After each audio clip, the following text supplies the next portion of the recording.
सतयुग में कोई धर्म नहीं था। उसके बाद त्रेता युग में कोई धर्म नहीं था। उसके बाद द्वापर युग में कोई धर्म नहीं था। द्वापर युग के बाद जैसे ही कलयुग शुरू हुआ, शैतान की प्रेरणा से, काल की प्रेरणा से इंसान धर्म और जातियों में बंटना शुरू हो गया।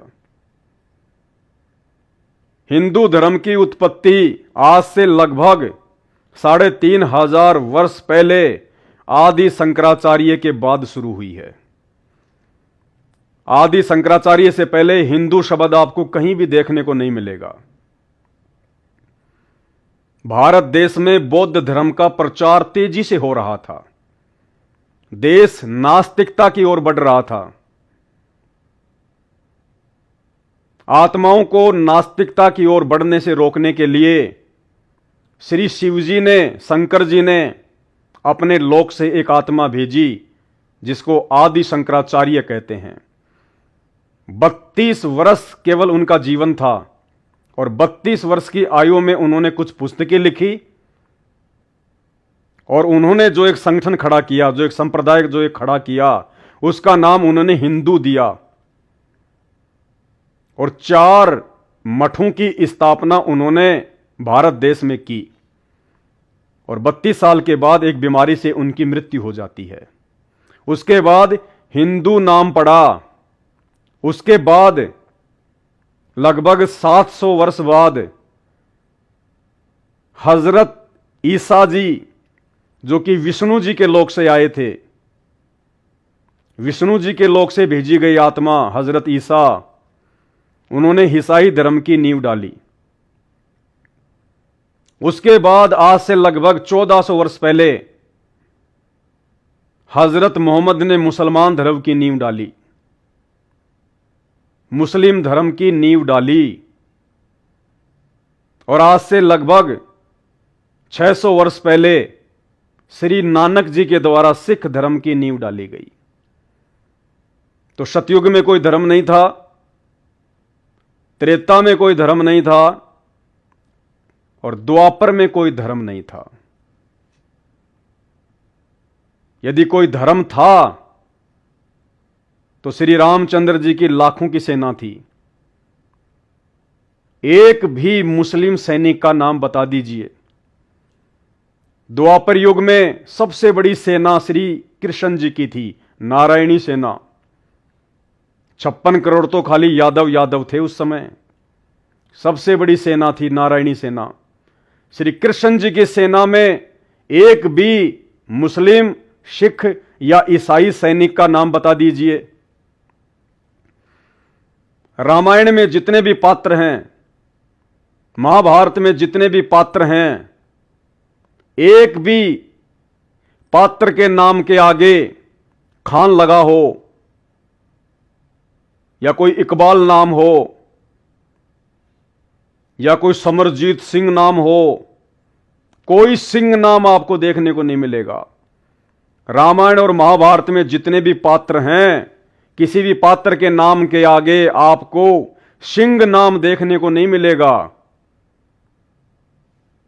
ना आपको कोई मुसलमान धर्म से संबंधित सरनेम देखने को मिलेगा, क्योंकि उस समय तक कोई धर्म नहीं था, कोई जाति नहीं थी। आगे चल के यह धर्म और जातियों का विस्तार हुआ है। सतयुग, त्रेता और द्वापर तक केवल वर्ण व्यवस्था थी।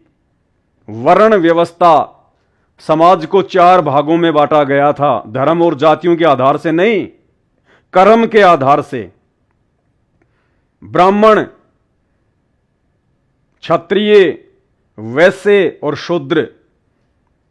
ब्राह्मण का काम था शास्त्रों को पढ़ना और लोगों को बताना धर्म कर्म के बारे में। क्षत्रिय का काम था सीमाओं की सुरक्षा करना। वैश्य का काम था व्यापार करना, बिजनेस करना। और शूद्र का काम था समाज की सेवा करना। कोई जाति नहीं थी, कोई धर्म नहीं था। और उस समय केवल स्वयंवर हुआ करते थे। इंटरकास्ट शादियां हुआ करती थी, किसी को कोई दिक्कत नहीं हुआ करती थी। आगे चल के धर्म और जातियां बन गई, लोगों ने अपने अपने क्षेत्र बांट लिए, जबकि उससे पहले उन युगों में ऐसा कोई सिस्टम नहीं था। वर्ण व्यवस्था थी, और उस समय जो शादियां होती थी वो केवल अपने ही वर्ण के अंतर्गत हुआ करती थी,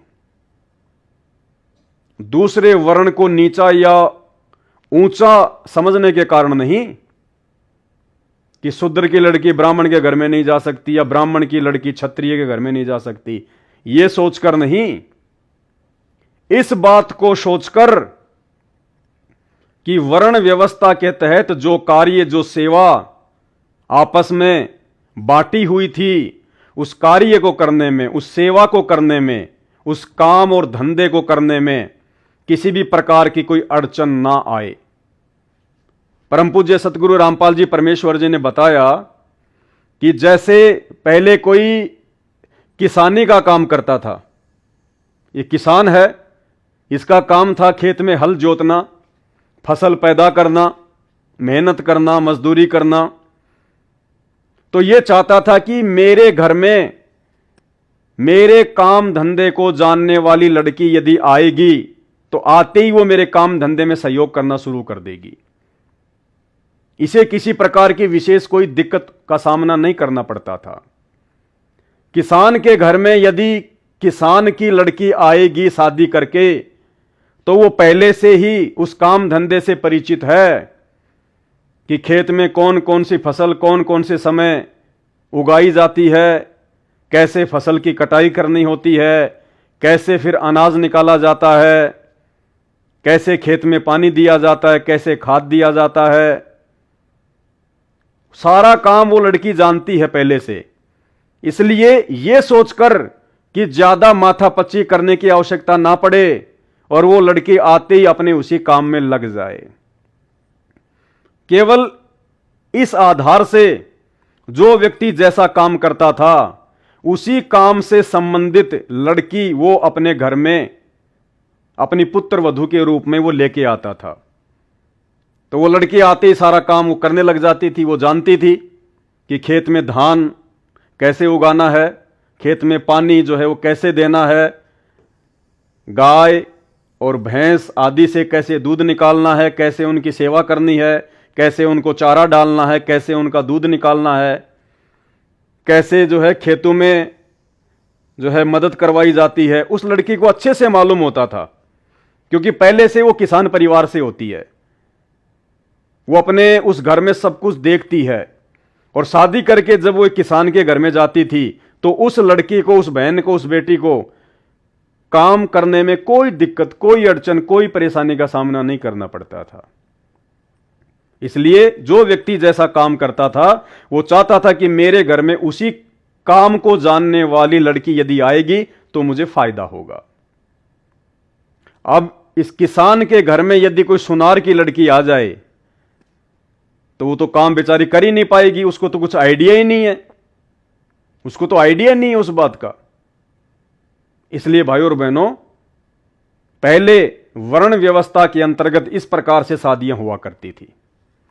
अब जैसे कुम्हार है, तो कुम्हार यह चाहता था कि मेरे घर में मेरे कार्य को जानने वाली लड़की आएगी तो मुझे आसानी होगी, उसको पता होगा कि मटके कैसे बनाए जाते हैं, मटके बनाने के लिए कौन सी मिट्टी अच्छी होती है, मिट्टी को कैसे रौंदा जाता है, मिट्टी से कैसे मटके बनाए जाते हैं, कैसे चाक चलाया जाता है, कैसे बर्तन बनाए जाते हैं, वो लड़की पहले से जानती होगी, क्योंकि वो अपने पिता के घर पर उस काम को देख रही होती है।